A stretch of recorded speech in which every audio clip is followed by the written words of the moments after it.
morning and welcome to Morning Movie News, where today we're going to discuss some pretty awesome developments when it comes to Mad Max Fury Road. But before we get to them, we have to talk about an even bigger news story, and that's a rumor that began to make the rounds yesterday that Thor won't be overshadowed by Loki in Thor Ragnarok, but by Bruce Banner.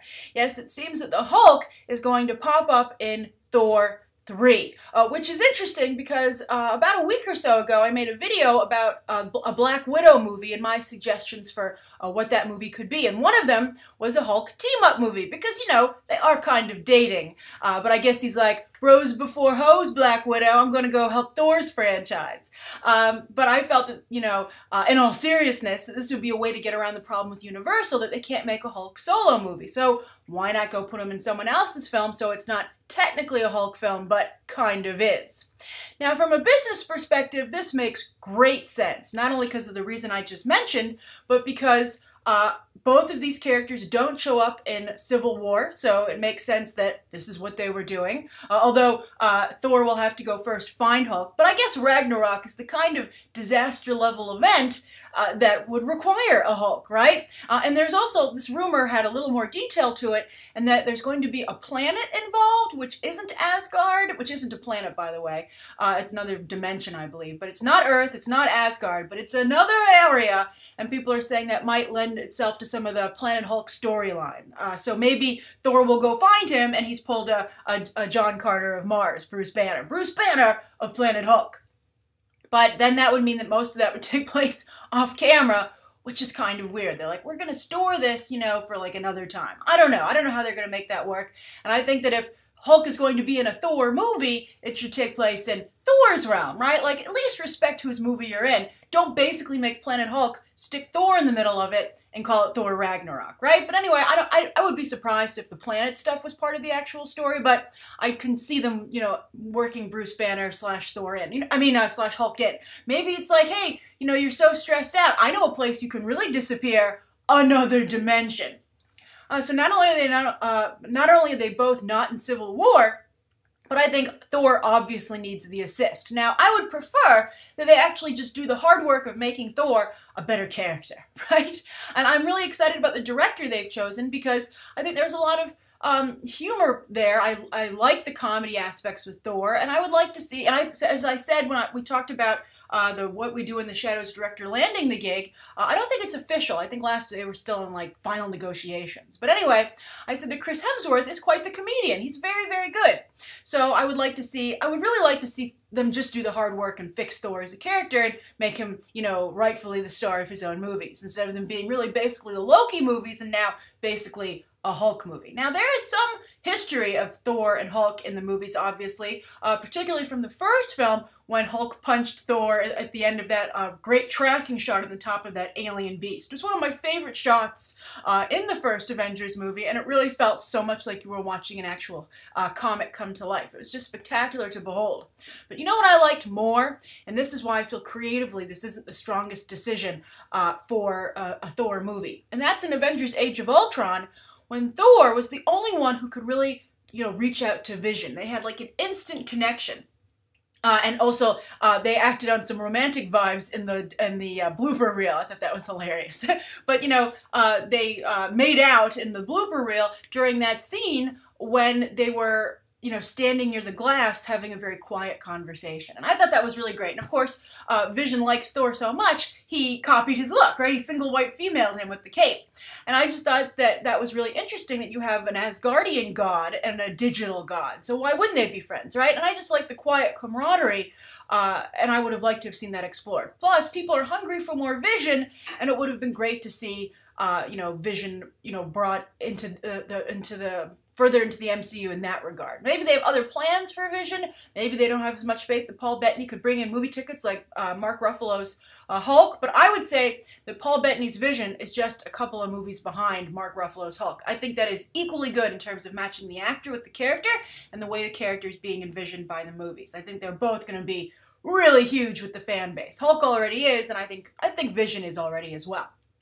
So I would have put Vision in Thor Ragnarok, and I think Vision, wants to explore, take lots of scientific data and observe different, beings in the world now that he's a tangible AI, and where better place to go than Asgard, right? Of course, Thor said our magic is really just advanced science you don't understand, so I think Vision would love to get his hands on that. All right, so that's my feeling. I would have gone with Vision for Thor Ragnarok, but I understand Hulk, and who are we kidding? If it gives me more Mark Ruffalo as Bruce Banner, I'm going to be there, right? All right, so that's the first story of the day, and I'm curious to what you think of that potential rumor. Do you like it? Do you dislike it? And would you have preferred Vision as well? I think Hulk is better teamed with another character. He and Thor never really seem to have, had really that same strong connection. Not like with Bruce Banner and Tony Stark and Natasha Romanoff. All right, so let's move on to those Mad Max developments. There are two of them, and they're both excellent. One's kind of a Mad Max development, but I think Mad Max Fury Road fans will be pleased. So the first, actually, BTT viewer Stephanie Gomez brought this to my attention. This made the rounds on Twitter yesterday from a number of accounts, and that was a screen grab of Warner Brothers beginning their awards campaign in earnest for Mad Max Fury Road, and they are pushing it for Best Picture, which is just the best news possible. If you want another Mad Max Fury Road, it needs to get a Best Picture nomination. I strongly feel that that's what Warner Brothers is waiting for to make this official. And I think, considering they're at least going to have like 7 or 8 nominees, there's like some new rule about like it's a fluctuating number of nominees. It's ridiculous. But the whole reason that they have a fluctuating number of nominees and they upped it from 5 to 10 in the first place was because they felt bad that The Dark Knight did not get nominated for Best Picture. They felt if they'd had more slots, it would have at least gotten a nomination. And I think that this is the first time since The Dark Knight that a film that's so genre-y and a blockbuster has come along that is equally deserving of the nomination. And personally, I feel so far the win. I mean, I've liked a lot of other movies this year. Love The Martian, in particular in terms of awards contenders. But I still think Mad Max Fury Road is the best movie of the year. And it's one of those, it's like 2001 A Space Odyssey. It's one of those genre films that's going to be around forever, like on AFI top 100, top 10 lists, as I said when I reviewed it. It's that good. And I think it holds up. Some movies don't hold up. I actually thought The Martian didn't quite hold up. I still enjoyed it, but I think once the thrill of figuring out how they're going to solve the problems at hand, goes away because it's not quite as amazing. But Mad Max Fury Road, which I saw twice, totally held up. It's just an absolute masterpiece. So I want it to get the nomination, and I think if it gets the nomination, it actually has a decent shot at the win. And I said I also feel very strongly that George Miller needs to be nominated for Best Director. Those are the two categories that I really want to see this nominated in. It might get cinematography. I'm sure it's going to get stunts and all the usual things that blockbusters get. But picture and director, I think, are really crucial for this movie not only being recognized as it should be, but for us to get, more Mad Max movies, right? But George Miller, he's been going around saying he'd like to make a small movie first. I'd be like, okay, what is the fastest amount of time you can make a small movie so you can get back to Mad Max? But maybe he's just saying that to kind of save face, and if they do greenlight another Mad Max, he'll be all in. I hope that's the case because I don't want to wait that long for another Mad Max. We've already had a delay because we are waiting to see how the Oscars turns out. But Warner Brothers at least is doing their part. They're pushing for it. I hope they run a good awards campaign. This image is not that compelling. I've seen better awards campaigns run. Really, the imagery is very important in it. Basically what they do is it's different now because everything is digital. People don't really get the print publications anymore. They used to take out like full and double page ads in the trades, telling you to asking you to vote for these movies and having, screenings for, Academy voters. And I think that I wonder how this is going to go from a digital perspective for the campaign, but I think that Mad Max Fury Road should be nominated and hopefully will, and at least Warner Brothers is spending the money to try and make that happen. So now it's only on you, awards voters. Don't let us down. I think, the Academy still hasn't recovered from how it shut out The Dark Knight from awards nominations, and this is a chance for it to recover and also have some decent ratings when they actually air the show. The Hollywood Foreign Press Association isn't going to make that same mistake, I bet, because they're very business savvy, including willing to take your checks, studios. All right, so anyway, let's go to the third story of the day, which has to do with one of the stars of Mad Max Fury Road, Charlize Theron, who really ran away with the picture and just did an absolutely spectacular job. Although many Mad Max fans have pointed out that Mad Max is always a secondary character in his movies, but what makes him the star is that he's in every one, and that the main character of the problem at hand changes. You know, that's the rotating spot, and that Furiosa probably won't return unless maybe they make a spin-off movie of hers. But, you know, Tom Hardy's Mad Max, and he's contracted for, I believe, at least 2 more movies. He will be the one who returns, even though he's a very quiet individual. But I really like Tom Hardy's work in the film as well, and I feel he doesn't get enough credit for it. But Charlize Theron's Furiosa was amazing. And so a lot of people were like, Marvel, what more evidence do you need that this should be Carol Danvers, aka Captain Marvel? But they, of course, have still not cast that role yet. That picture is moving along incredibly slowly. So Charlize Theron needs to look for other ways to capitalize on her Mad Max Fury Road success. And it looks like she's found it. Now, don't forget that Charlize Theron tried to become an action hero with Aeon Flux, you know, right after her big Oscar win for Monster. And that did not work. You know, it was a bit of a mess. It wasn't, you know, really her fault per se. She did a fine job in the role that she had, but, you know, it had a female director. And, you know, I think sometimes, you know, no offense to female directors, obviously, but, you know, sometimes you have to understand what your priorities are. Is it to make a kick-ass action movie, or is it to make a kick-ass chicks action movie, right? You don't want to see Marvel fall into the same trap with Captain Marvel, but that's a whole other discussion. You know, especially because she has their name, right? I mean, they're like, wow, this is pretty important. She's called Captain Marvel.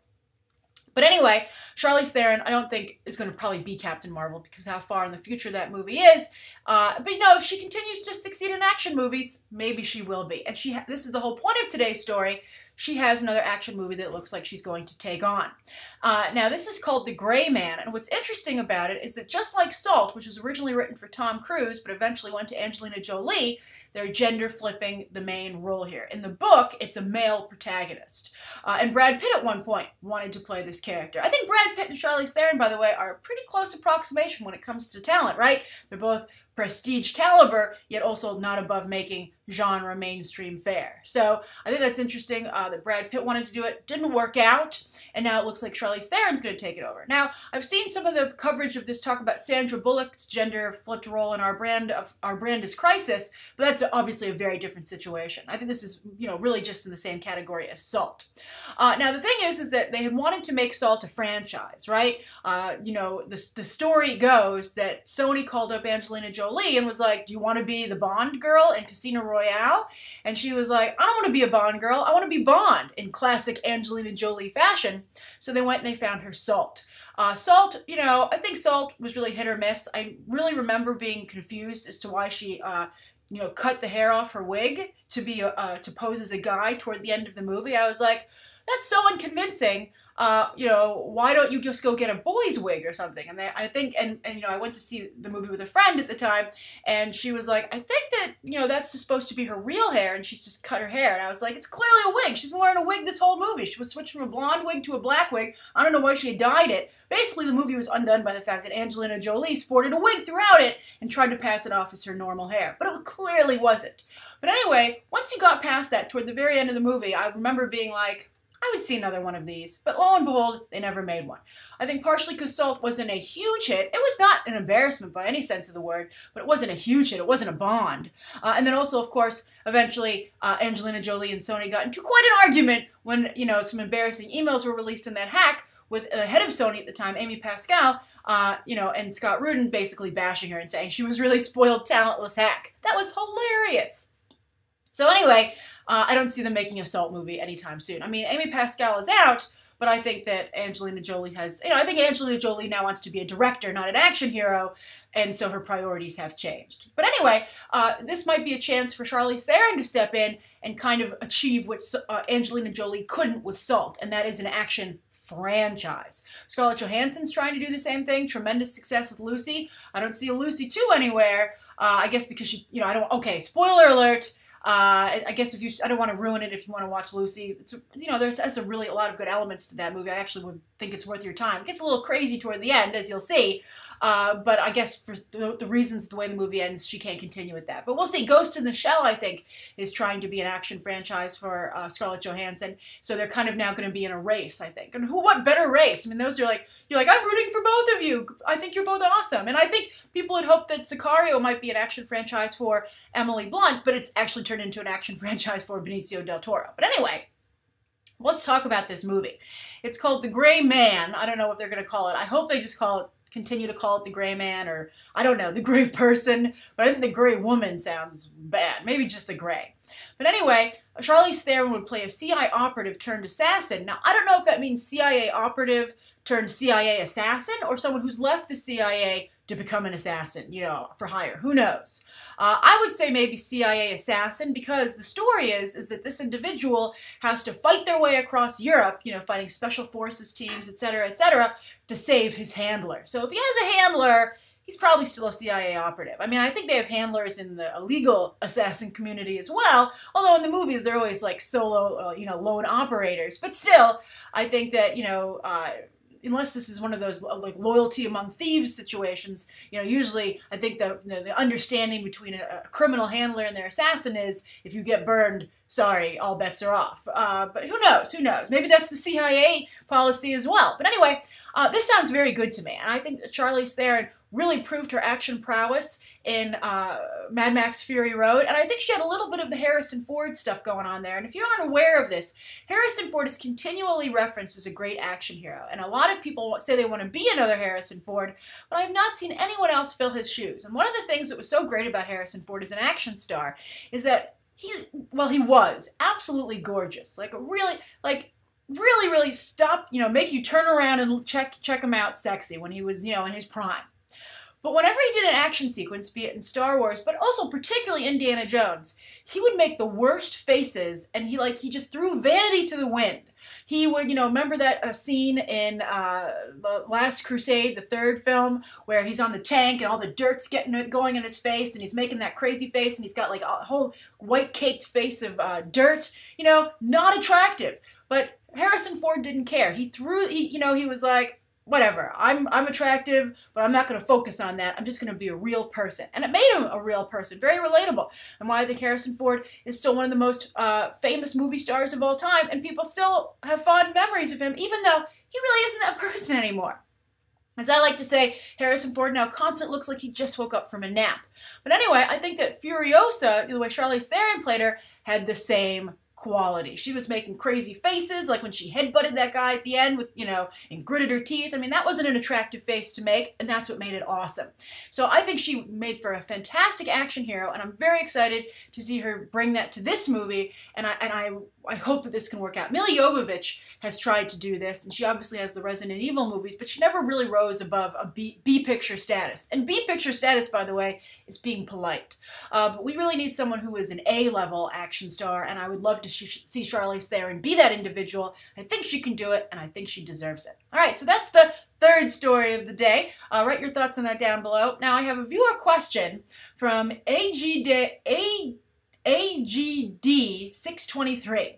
And this is interesting. Now, it's a whole big story about David Muir and Bob Iger, alumni at Ithaca College, doing a discussion with film students there. And by the way, this is very interesting because I recently had another BTT viewer ask me about what film school they should apply to, film schools, and Ithaca was their first choice. So I would ask AGD623 to please share their thoughts on Ithaca College's film program so that those who are interested in applying to Ithaca in the near future can get some information on it from someone who's actually studying film there. But it is number 25 in the Hollywood Reporter's top 25 film school, so congratulations, AGD623. Sounds like you're going to a great program. But anyway, David Muir and Bob Iger apparently did a really great job talking to the students and, giving some interesting facts. Like Bob Iger apparently has a personal copy of the Doctor Strange script, and he also has a 3D printed statue of himself as a stormtrooper. That's pretty. It's like the perks, the fan perks of being the head of the entire Disney empire. Bob Iger, I have tremendous respect for, and as I've said many times, doesn't get the credit credit he deserves for shaping the current Disney empire. That was all him. It was his idea to insist on buying Pixar. He's the one who was behind acquiring Marvel, acquiring Lucasfilm, and he's just done a really exemplary job. I think he's done the most for the company since Walt Disney himself. I mean, it's a very different kind of contribution because he didn't personally, it's from a business perspective, so he's kind of like Roy Disney, but still, it deserves credit. But anyway, this is AGD's question. So he says, one of the things that Bob Iger said was that he insisted, and this will be the case, that when Star Wars Episode 7 plays in theaters, the Disney logo will not come up. You will not see the Disney castle, because people had talked about that. They were like, I'm so used to seeing the 20th Century Fox opening, what's it going to be like to see the Disney castle come up? And Iger has said, it's just going to be the Lucasfilm logo, because that's a division of ours. It is it's going to technically be the distributor of the film, and he said he wants to make sure that that brand stays solo. So the question here is, so my question is, do people have a stigma and bias towards certain studios? Are people more likely to favor, let's say, a Disney film versus one from another studio strictly because it's a Disney film? Thank you so much, and keep up the great work. Thank you. Thank you for such a great comment and for a great question. So here's what I think is happening. I think that Bob Iger and Disney are no stranger to the fact that it's kind of a negative term sometimes to say something's been Disneyfied, right? The Disneyfication of something, right? So I think he doesn't want to jeopardize Star Wars in that regard, right? He doesn't want it to be an easy critique, being like, oh, ever since they slapped the Disney logo on it, it just ain't the same, right? I mean, maybe we'll be saying it just ain't the same, but then hopefully he's like, blame J.J. Abrams, who's not returning for the next movie, so it's all good. You can keep hope alive. But I think that's one of the reasons he's taking the Disney brand off of the front of it. I think he wants to, kind of give it a level of protection and to make it seem like it's its own thing, not that the Disney company hasn't co-opted it and changed what the fans love, which is a genuine concern, again, from fans. Now, on the other side, Bob Iger, I think, might be a little concerned that fans might start to feel that Disney is too prominent, that Disney has too many properties. They're like, man, the Disney logo again, I'm getting tired of the Disney logo. Even though you can see all these things at their theme parks, at least eventually. But I think that might be another part of it as well. And that's very savvy of Bob Iger, to be like, you know what, I think if we're too overt about the fact that we own everything, people might eventually turn on us and say we have a monopoly. Maybe even the US government might turn on us, because monopolies are illegal. I don't know if you can have a creative monopoly, although I'm sure the other studios are like, dear congressman.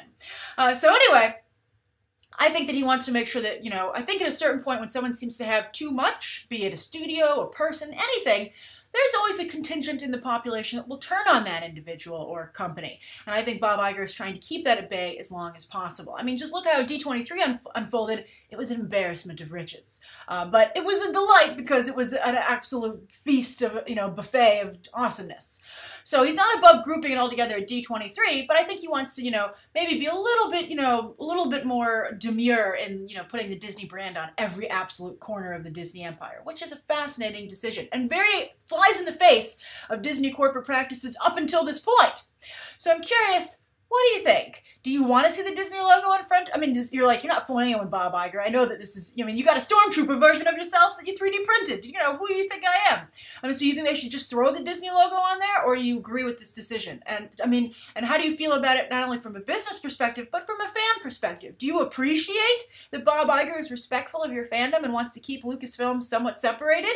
Or are you like, I'm a Disney fan, and I'm really into Star Wars because it's now part of the Disney empire. So I wanted to see what you were going to do with the castle. I love the fact that they changed the castle for different movies to reflect the theme of the film. I mean, it's really awesome, and I like kind of seeing what they're going to do with it, like Tomorrowland, Into the Woods, just the way they adjusted it is, I think, a lot of fun. But anyway, so now we will not see what the Star Wars castle would have looked like because it ain't going to be there.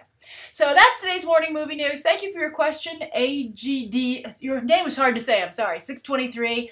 Again, please write down below what you think of your experiences so far. I believe you said it was a freshman, so please let us know what you think of the college film program so far at Ithaca. And thank you everybody for tuning in. Please write down below what you think of today's top 3 stories and that viewer question, anything you'd like to see covered tomorrow, and any questions that you might have. Thanks for watching. Bye.